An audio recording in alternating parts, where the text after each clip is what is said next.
a lot of the black cultural themes are all geared towards women right now. And that's what we're going to dive into. How has the black culture been hijacked by women? Not to say that is a bad thing, but it feels, from a black man perspective, and even I try to put myself in a person that's not a part of our culture or the diaspora or black, how they look at it.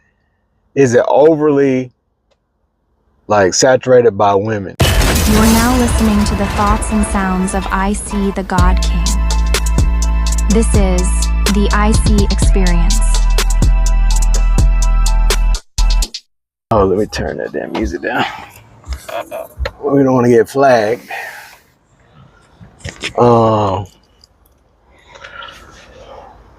What's up, my guy? What's going on, brother? Back at it. Yes, sir. Back at it again. Like a crack at it. Yeah, we took one of our notorious 2-week breaks, but we back at it, and we got some topics. We got some good topics to talk about today. But so the first thing, we do live in Atlanta, so it's been a lot of cowboy inspired, cowgirl inspired events going on in the city. We just had Beyonce come through, and she did 4 nights in Atlanta. I was very surprised by that. Like, why? Cause I don't think she did that many nights anywhere else. I mean, this is Atlanta though. I know, but it's just like, I think they said in Houston she did 2 nights. I just never seen an artist do that many nights in a city before. That is a lot of nights. Yeah. So 4 nights is like you said, it's like a part of the magic of Atlanta. But in my mind, I would have thought she would have had 4 nights, like in Houston. You know what I'm saying? Hometown. Right. Yeah. First of all, I didn't think nobody be doing 4 nights. I thought it might be 2 nights. I done seen 2 nights, but 4, that was pretty impressive. I mean, it's just an ode to Atlanta, Yeah. Yeah. It's just an ode to the A and that of how special it is, because it's like, even with Houston, I'm thinking that the black population must not be as large, even though they have a large black population, it must be significantly smaller than Atlanta. Yeah. If anybody could leave in the comments, because I'm not really following the tour like that. I guess I could just Google it and see. But is Atlanta the number 1 place where she did that many nights just in the whole country? I'll be surprised if anybody else got 4 nights out of her. So she had a lot of Atlanta. She couldn't leave Atlanta without having some events happen, because you heard about they stole. They stole unreleased music. Oh yeah, we get busy. Right, that was a real welcome to Atlanta moment. For real. If you value it, anywhere you go, they let you know. Listen, don't leave nothing in your car of value. We don't care where you at. If you inside that 285 circle. Yeah, I don't care where you at and who you are. You know what I mean? Because all they need is a few minutes. They going in there. Yeah. So that situation made the news. And then another big thing that made the news was the fact that a lot of people who went to the concert were catching the MARTA, which is the Atlanta version of their subway system, if you're not familiar. And buses too. Yeah. So it's trains and buses. Yeah. And they were going down the escalator, and we're getting various reports about what caused this. But one report said that there was a bug at the top of the platform, which a little girl screamed, which caused the stampede for everybody to go down the escalator, to go down to the platform where the train is at. And them going down to the platform below, the escalator malfunctioned, and it was like a pile up, like a mudslide. Right. Yeah.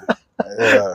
Like a Yeah, mudslide. it was like a mudslide. It was like a Mhm. mudslide, With and people though. right, and they got different angles, and I'm gonna put it on the video. Um, and in that, I was talking to Eugene about that, and I was just so many things came to mind, and one of them was all these black people wearing this cowboy stuff and cowboy girls stuff. Is like that right there is a phenomenon within itself, Right. and it's just it's interesting to see a movement of girls wearing some kind of form of fashion of a cowboy hat accessory with long boots, and it seemed like the go-to thing is like you gotta have Daisy Dukes on a short. Got to cap it off with the dudes. Right. Man. And one thing that you mentioned that we talked about is like you were saying this is kind of an excuse to dress like a lady of the evening. What do you think about that? Like, is that what it is? Is that all it is, or is just like it's kind? I feel like it's kind of like Halloween. Right. It's dress up, because like even like when we went to the Derby, it's like it's mostly women there. Right. Any theme type of event, like usually the women are going to be, Right.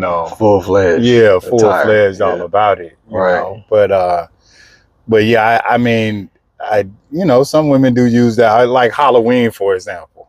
Yeah. You know what I mean? It could get real freaky on Halloween. Yeah, you know what I mean? So, yeah, they different women, people use the opportunities for. All right. Yeah. But then another level of that, it also had me thinking that a lot of the black cultural themes are all geared towards women right now. And that's what we're going to dive into. How has the black culture been hijacked by women?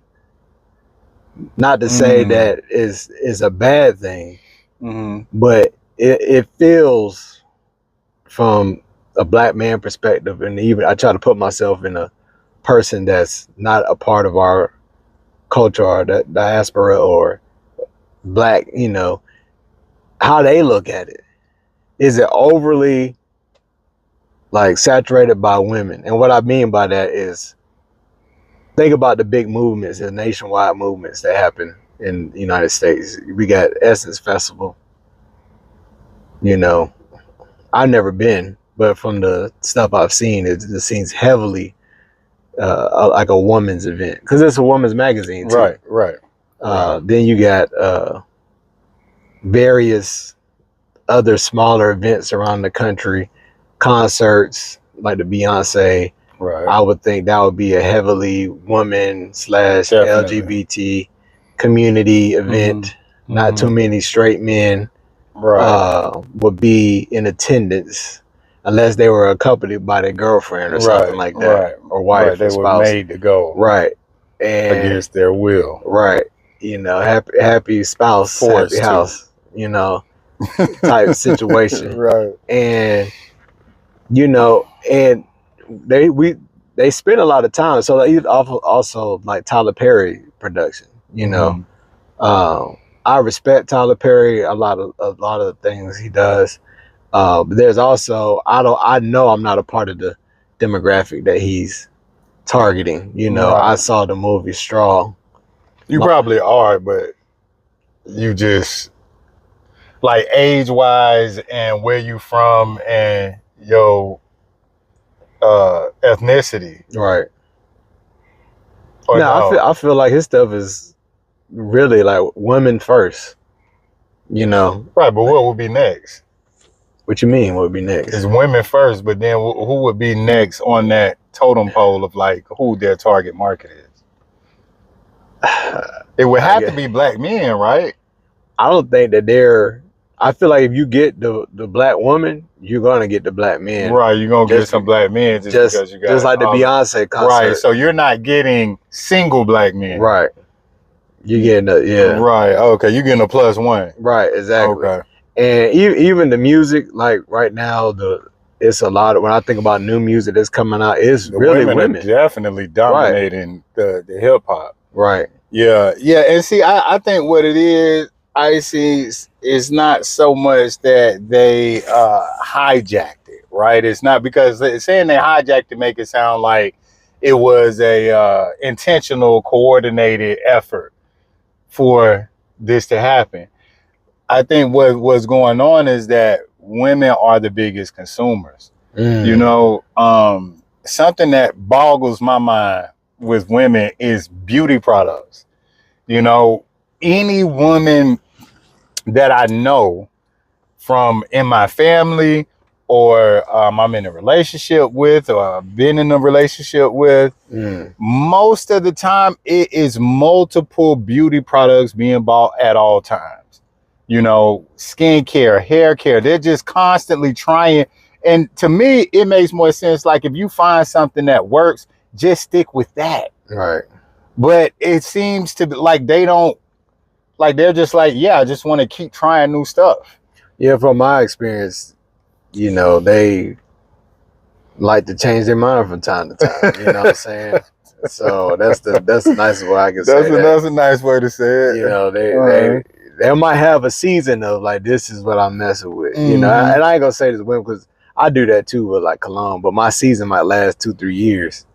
Right. And then, but even with cologne, it's like you switch the scent, right? It, to me, it's like if you putting something on, if you have sensitive skin, or you got struggling with your skin, right, and you keep using different products every month, you know, it's like, without being a chemist, right? Like, what's working and what's not? Why do you keep trying new stuff? Like, you're not doing studies on each one. So now it's just kind of left to what you feel like might be working and what might.